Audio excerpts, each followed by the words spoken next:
farm. You always wanted that farm. It's more land. You're mad. Offer him the money. He'll drink it away, gamble it away. There's no point to any of this, Paul. And then the land will be yours. I am here to remind you. The note falls due in November. You know I won't be able to pay it. I know that thrift and industry makes all things possible. What if a man ain't thrifty? What if he ain't industrious? Doesn't he has to be turned out of his house like a beggar? What is it you want me to do? Tear up the note? Give me more time. I already gave you a year. Just a little more time. To do what? To go drinking some more? You're taking the bread out of the mouths of my children. You never so much as placed a single morsel into the mouth of any child that bears your name. The bread they eat, they earn by the sweat of their brow. I got the rheumatism bad, Tom. I got it campaigning with Colonel Washington. I got it marching in the rain, lying down to sleep in the snow. You can't put me out. You just can't. I won't. If you pay your debt. Where am I going to get the money? Where?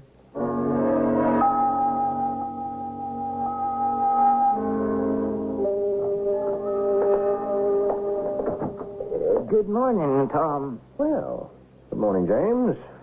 Well, what are you doing here? Well, unless I'm off in my reckoning, it's the first day of the month. Yes, Tom, it is. Then why are you here in the counting house?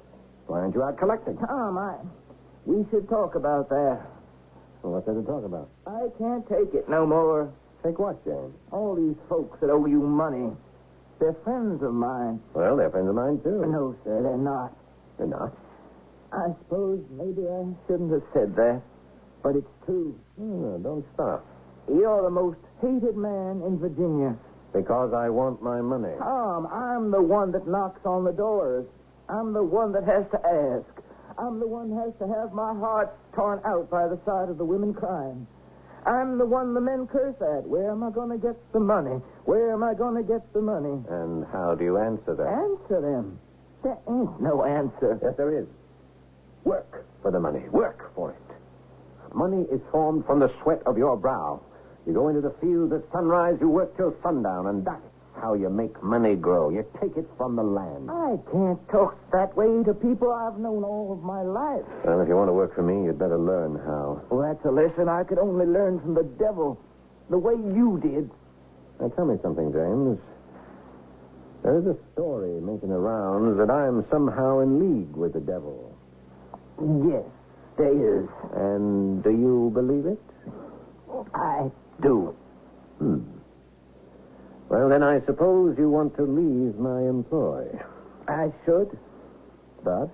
Maybe I can save you. Make you reject the devil. You sound like the parson. Let me save you, Tom. Give up this lust for land. You already have enough. No. How much land does a man need? How much? All he can get his hands on. No, Tom. He needs much less. Considerably less than that. This is getting the day's work done. Tom, I can't go to those poor people and ask them for money I know they don't have. I'm the wrong man for the job. No, James. You're the right man. In a part-time preacher, you can give a person spiritual consolation while you pick up his mortgage.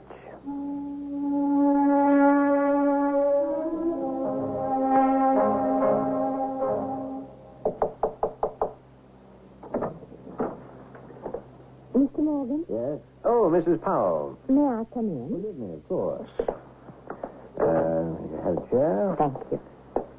May I offer my sincerest condolences on the passing of your husband? Thank you. Major Powell was a great and good man. Truthfully, he wasn't great, and he could have been better. We needn't discuss Major Powell. Very well. What shall we discuss? So, this is the den of the devil. This is merely my humble counting house. Where was the bargain struck? Oh, in this very room. He appeared to you here? Yes. How? Suddenly, he materialized suddenly, and there he was in that very chair you're sitting in. Really? What did he look like? Oh, just as you might imagine. Horns, pitchforks? Red as a boiled lobster, breathing a sulphurous fire. And you sold him your soul? No, that deal could not be consummated. Why? Well, it turns out I have no soul. Then what happened? Oh, he disappeared. Haven't seen him since. Then there was no bargain. I'm sorry you're disappointed. Oh, alas, the popular legend. And your fabulous successes. Am I to assume they have all been engineered on your own? I'm afraid so. Bereft, as it were, of all Mephistophelian assistance. That is exactly the case. I'm happy to hear that. Well, now, Mrs. Powell, how may I be of aid?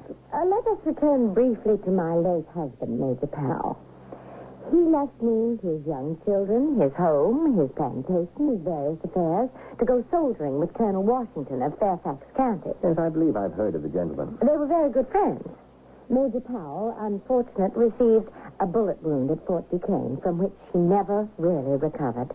Colonel Washington and his wife attended the funeral. Well, I'm sorry I was called away on urgent business. Mrs. Washington was a widow. She'd been married to the wealthiest man in Kent County, a Colonel Custis. Yes, the name is familiar. She told me something very enlightening. She said that her marriage to Colonel Washington was something that was destined. Indeed. She was the wealthiest woman in the province of Virginia. He was the most eligible bachelor. He is a man of ability, intelligence, character. She needed a husband for herself, a father for her small children, a manager for her estate. So you see, it was literally a match made in heaven. These affairs that are ordained in heaven usually require assistance down here below. Oh, they were brought together. They had mutual friends who arranged to have them meet. Unfortunately, we do not. We? Yes, we. I am the wealthiest woman in Culver County. You are the richest man. I have children to raise. I have an estate to manage. There is no reason why we shouldn't marry. I see. In the ordinary way, we would have been brought together. There is no shortage of volunteer cupids, except for this unfortunate rumor that clings to you. People actually believe you belong to the devil. I've heard that. So I must do all the work myself. I must bring to your attention the desirability of such a match. Have I done so? You have. Then, all that remains is for you to propose. Or would you require some time to think it over?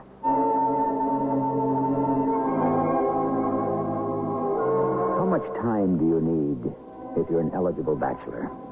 The woman is attractive, rich, she's willing. Love?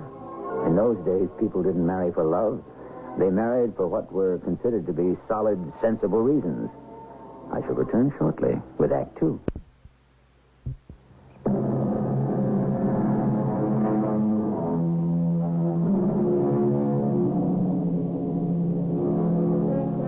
It's all a matter of timing, really.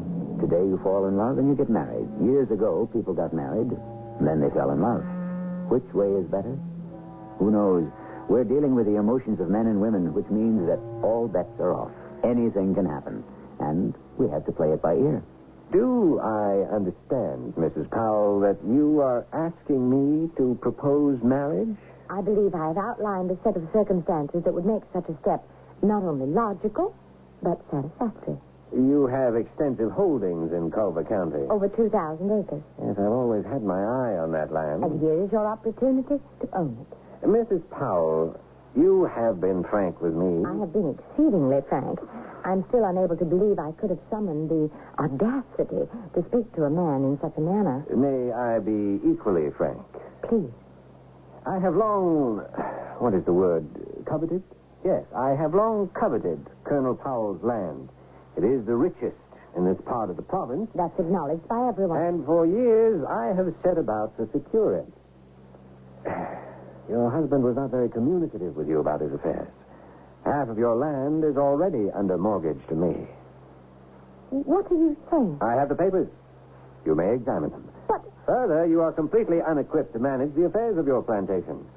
You are being swindled every day by everyone. For instance, your overseer rents out your slaves without your knowledge and pockets the money. Well, that's impossible. I know John Raines. Let us say you know one side of John Raines. Your manager, Louis Marvin, keeps half the money from the sale of your farm and dairy products. I can only hint at the arrangements he has with various shopkeepers. But these were my husband's best friends. Now, hear the worst. You have ruined most of your land by growing tobacco season after season. But tobacco is the best cash crop. Yes, it also exhausts the soil. Now, it will have to lie fallow for 3 or 4 years to renew itself. You will have to borrow money. You will have to come to me. And what makes you think Where that? else can you go? You won't be able to pay it back. Slowly, surely, all your land will fall into my hands anyhow. I don't have to marry you for it.